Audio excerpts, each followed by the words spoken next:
وہ ایک گناہگار بنی اسرائیل کی اس کی کہانی موجود ہے کہ وہ آیا اور نیکوکار سے اس نے کوئی بات کی تو اس نے اس کو جھٹک دیا، اور وہ اتنا نیکوکار تھا جب وہ چلتا تھا تو بادل اس کے اوپر سایہ کرتا تھا، اللہ نے اس کو اتنا نوازا ہوا تھا، لیکن گناہگار کو دیکھ کر کے اس کے اندر نفرت کے جذبات پیدا ہوئے، اس نے کہا میرے سے بات نہ کر، پیچھے ہٹ جا، اللہ اکبر۔ تو وہ بیچارہ بڑا رویا کہ مالک میں اتنا گناہگار ہوں کہ تیرے پاک بندے مجھے اپنے پاس بٹھانے کے لیے بھی تیار نہیں، دل ٹوٹا، شکستگی پیدا ہوئی، کہا لیکن مالک تیری مرضی، اور واپس پلٹا۔ لیکن جب واپس پلٹا تو وہ بادل کا سایہ جو اس نیکوکار پہ تھا وہ سایہ اس گناہگار کے سر پہ آ گیا۔ تو وہ کرم نوازی جس پہ فرما دے، اس کے سارے بندے ہیں، تو اللہ کو جو ہے وہ تکبر کی نیکی نہیں، وہ گناہ جس کے بعد عجز پیدا ہو اللہ کو وہ پسند ہے، وہ گناہ جس کے بعد توبہ کے جذبات ابھرے، بندے کو شرمندگی کا احساس ہو۔ تو مت ایسے بنے کہ 4 نمازیں پڑھ لیں تو سب بے نمازیوں کو حقیر جاننے لگ جائیں،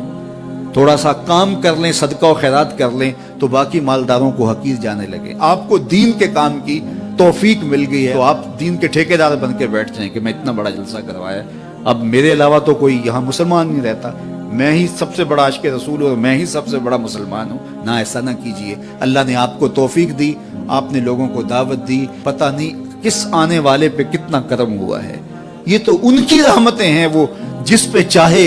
جیسے چاہیں برس جائیں۔ ہم کو ٹھیکیدار تھوڑے ہیں، ہم تو نوکری کرنے والے ہیں، ہم تو جوتے اٹھانے والے ہیں، ہو سکتا ہے کس کے صدقے۔ میرے والد گرامی مجھے یاد آتے ہیں، وہ مجھے فرمایا کرتے تھے جب گفتگو کے لیے نکلنے لگے اور لوگوں کا ہجوم ہونے لگا تو وہ مربی تھے بڑے،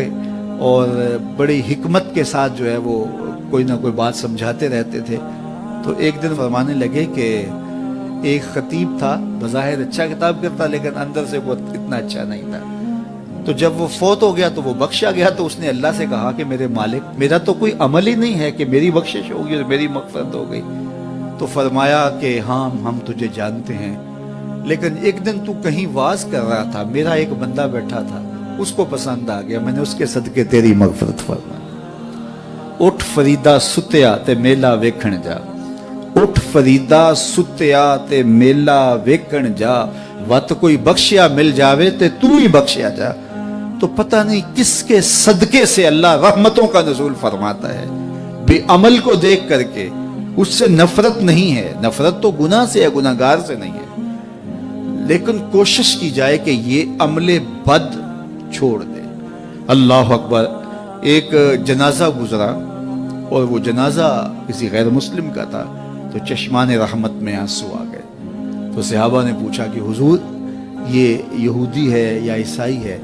کوئی اس کا جو مذہب تھا وہ بتایا، تو فرمایا کہ مجھے اس بات پہ افسوس آیا کہ یہ اسلام نہیں لا سکا اور کفر کی حالت میں مر گیا، تو اگر یہ اسلام لاتا اور جو ہے وہ جنت کی راہوں کا مسافر ہوتا تو کتنا اچھا۔ یہ اس کے ساتھ بھی ہمدردی ہے۔ تو اللہ کی مخلوق، یہ جنت کے اکیلے ٹھیکیدار بننے کی کوشش نہ کریں کہ میرے علاوہ کوئی جائے ہی نہ، جنت کے دروازے پہ میں بیٹھ جاؤں گا کسی کو، یہ زیادتی ہے۔ میرے تو اعلیٰ حضرت نے یہ کہا تھا، ایک میرا ہی رحمت پہ دعویٰ نہیں، شاہ کی ساری امت پہ لاکھوں سلام۔ تو اس لیے امت سازی کی ایک تو کوشش کریے، اپنے اندر باہمی چھوٹے چھوٹے نزاع اختلاف، یہ انسانی فطرت ہے، انسان کے اندر طباع کے اندر اختلاف ہے، ترجیحات کے اندر جو ہے وہ اختلاف ہے، اپنے اپنے مزاج کے اندر تفاوت ہوتا ہے۔ تو ایسا نہ ہو کہ چھوٹی چھوٹی باتوں سے آپ جو ہے وہ امت کو پھاڑ چیر کے رکھ دیں، نہیں، بلکہ امت کا جو تصور ہے اس کو قائم رہنا چاہیے۔ تو گناہ کے بعد جب انسان کے اندر ندامت کا اظہار ہوتا ہے، وہ جو آنسو ٹپکتے ہیں، بندہ اپنے آپ کو چھوٹا سمجھتا ہے، میں اتنا گناہگار، میں پاپی، میں مجرم، میں میلا اتھرو، جب وہ اپنے آپ کو دیکھتا ہے کہ میں اتنا برا شخص ہوں تو پھر اللہ کی رحمتیں اس کے اوپر متوجہ ہوتی ہیں۔ تو اس کو پسند ہے کہ جب بندے اس کے حضور عاجزی کرتے ہیں، اس کے حضور معافی مانگتے ہیں، تو مت کسی کو حقیر جاننا کہ یہ گناہگار ہے، نہ جانے اس کا انجام کیا ہو۔ کتنے گناہگار ان کا آخر اچھا ہو جاتا ہے،